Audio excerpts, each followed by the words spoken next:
by, waiting for your bright blue sky.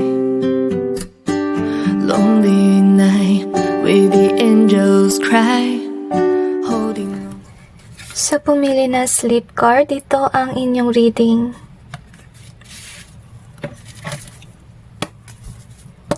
Tingnan natin kung ano ang parating sa inyong buhay.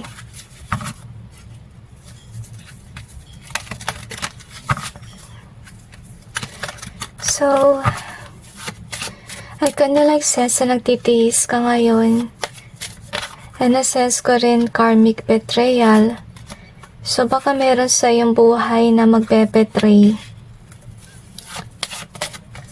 Okay, at hindi yun ka nice. Feeling ko mabigat at na-sense ko rin tears or iyak. Okay. Na-sense ko rin, meron taong nagpatrabaho sa'yo. I-clarify natin yung cards to gain more information.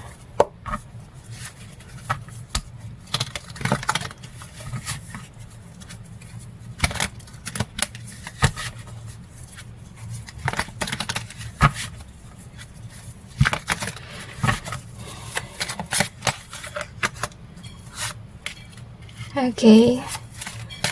So, nakita ko dito na may tao sa iyong buhay. Hinahagawin niya sa'yo kung ano man ang meron sa'yo.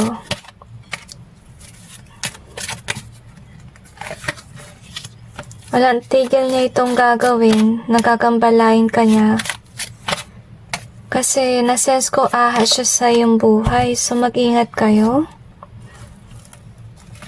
So, we have this triumph and worthy. So, siguro ito yung nangyari, okay?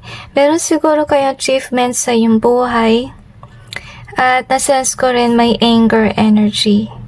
Okay? So far, kung ano man na na-achieve mo sa iyong buhay, worthy ka na nandyan. Yan nga lang, yung nalulungkot ako dito. Meron ka sigurong kakilala na with a confident being here na masyadong maangas, mayabang, at kung ano man, may memory ka with this person. Ibig sabihin, kilala mo siya matagal na panahon na. At itong tao na to, siya yung gumagambala ng iyong peace. Itong tao na to, baka may gawin siyang kasinungalingan. And with the hope being here, so siguro nangyari dito, chinichismis ka niya sa ibang tao para mangyari dito is may mga tao na maging against sa'yo. So, yun yung parating. At you're wondering why this person is doing this kasi feeling niya, siya ay reyna or hari na dapat mong sundin at saka iniisip niya na dapat, masaktan ka sa gagawin niya. So, we have to pray here. So, I kinda like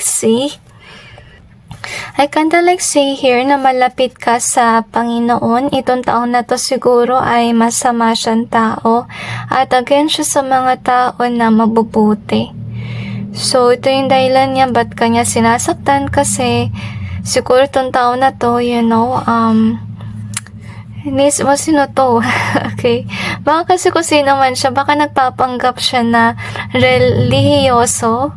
Okay, pero yung pala hindi, siya pala ay hater ni God. Kaya sinasaktan niya yung mga taong mababait at mga malapit sa Panginoon. So we have this one last. Hindi ko maintindihan, pero para na-sense ko dito kay OJC, nangyari siguro doon. Okay, I don't know guys, pero yun ang na-sense ko. So we got I feel last and this one. So ibig sabihin lang nun na baka merong, siguro ikaw to, baka inoferan ka na maging kagaya niya or parang ini-impluwensyahan ka niya. Pero hindi nangyari yun kasi pinipilit ka niya na mawala rin sa landas, pinipilit ka niya na maging masama, pinipilit ka niya na maging against kay God. So, ibig sabihin nun, yung parte sa iyong buhay ay betrayal at saka siguro na-expect niya na kapag may nangyaring kalokohan sa iyong buhay na babaliktad ka, nasisihin mo yung Panginoon. So, sana hindi kayo bumaliktad. Okay?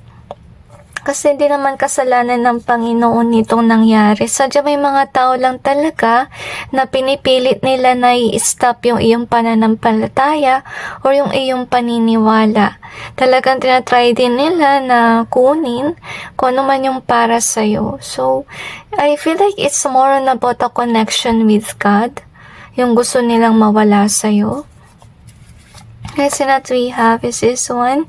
So, brave at alliance. So far, guys, maging brave kayo. Huwag kayo yung tipong tao na, makisalamuha sa mga maling paniniwala or sa, ma-impluwensya na magalit sa Panginoon. Sana manatili yung closeness mo sa Panginoon.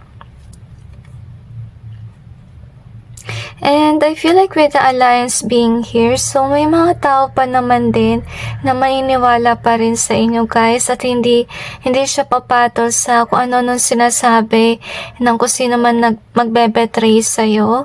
So doon mo makikita sa pangyayari kung sino yung tunay mong kaibigan versus sa mga tao na against sa'yo.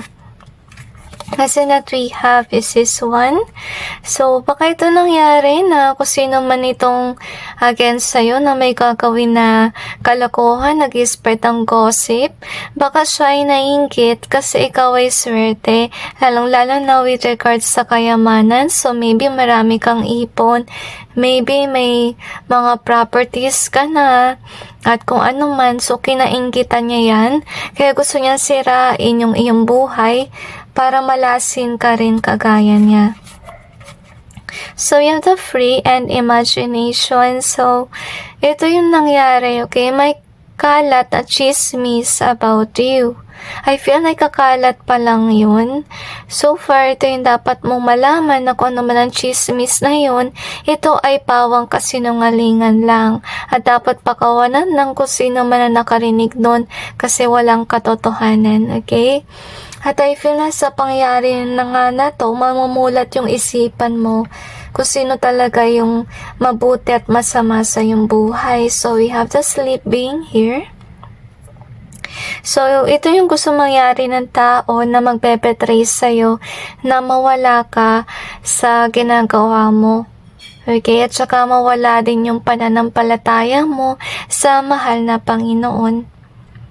At yun nga, magkaroon ka ng rest with regards sa religion, okay? So, sana wag kang mawalan ng pag-asa na patuloy na manampalataya.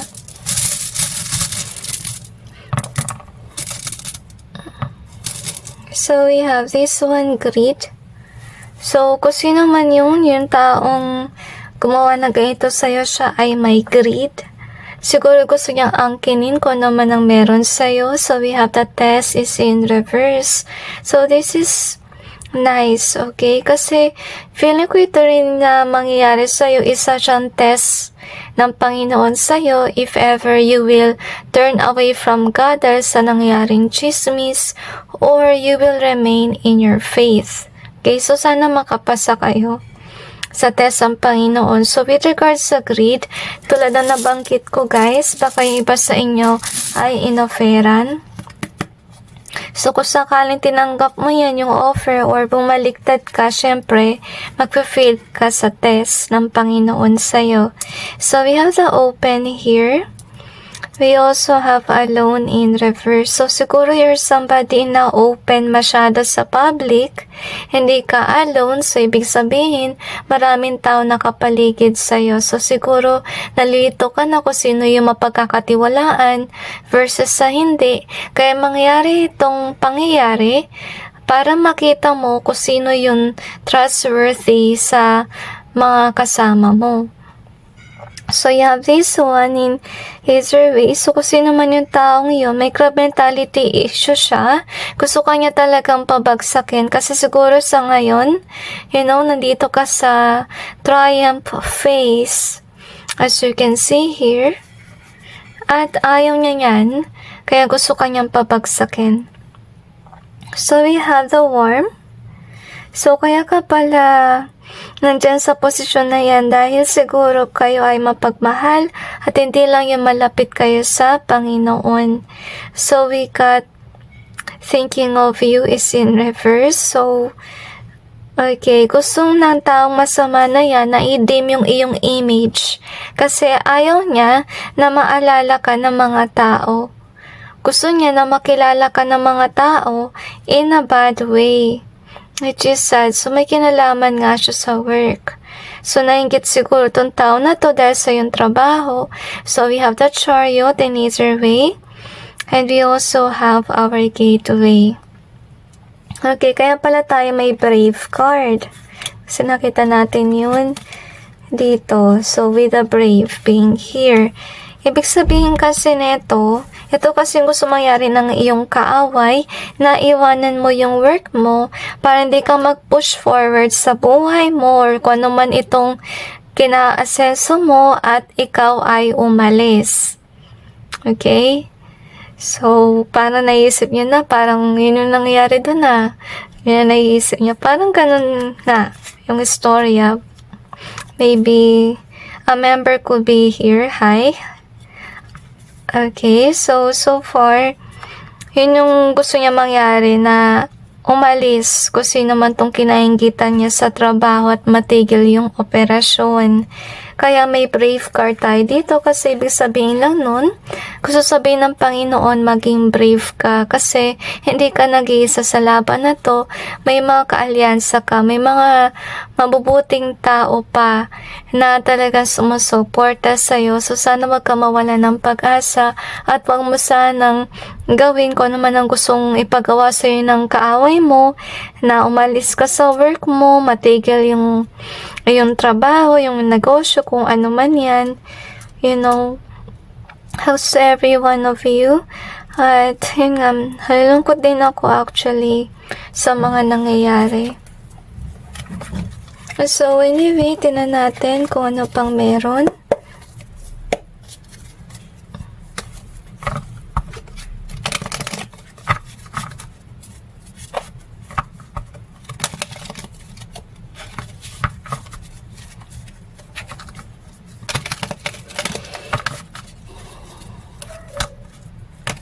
Okay, na-sense ko betrayal of public trust.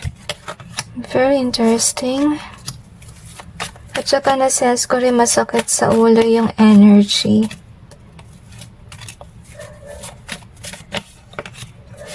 Okay. May nagsisinungaling din sa social media. So, ito yung iyong cards. So, ano yung parating? Ito yung good news, guys. Hindi kayo maaalis sa kung ano man ang, trabaho nyo or negosyo, kung ano man yan. Mananatili kayo doon. Pero nalulungkot ako dito kasi kung sino man tong salbahay na to, patuloy siyang nagkakalat ng chismis. I'm also sensing kaharasan kasi with regards to this one in reverse, tingin niya sa'yo ay kaaway, hindi kaibigan, which is sad, okay? So, anyway, manali ka kasi may mga tao din naman na passionate na tumulong sa'yo at magsabi ng totoo. At itong mga tao na to, hindi sila bayaran. Yun yung dapat mong malaman. At I feel here na malalampasan din yung burden na yan. And with the unjust being here. So, ibig sabihin nun, na hindi forever na yung taong yan gagawa ng kalokohan kasi mawala yung burden. So, ibig sabihin, kung ano man ang ginagawa niyang kalokohan, matitigil din yan someday. Hindi naman may kita ngayon kasi nafe-feel ko talaga na parang may proseso eh. Medyo matagal pa. Yan, nasa sense ko rin. At masakit sa ulo yung energy. So, ibig sabihin nun, talaga na parang pinag-iisipan ba? Siguro nung kabilang kampo or ng kaaway mo yung gagawing mga action. Pero feeling ko kung naman ang ginawang unjust, may balik yun eh. Hindi lang sa karma guys, kundi let's say kung may nilabag siya na let's say batas, diba? So, syempre may potential din na makulong kung sino man yung nakagawa ng mali. Diba? So, anyway, yung parating ay yung betrayal. Hugs to every one of you. Pero, yun yung paraan ng Panginoon para mamulat kung sino yung tunay na mabuti versus the not. So, parang para ilabas yung baho, yun ang nasense ko rin. So anyway, hugs to every one of you. So that's it, and God bless all of you.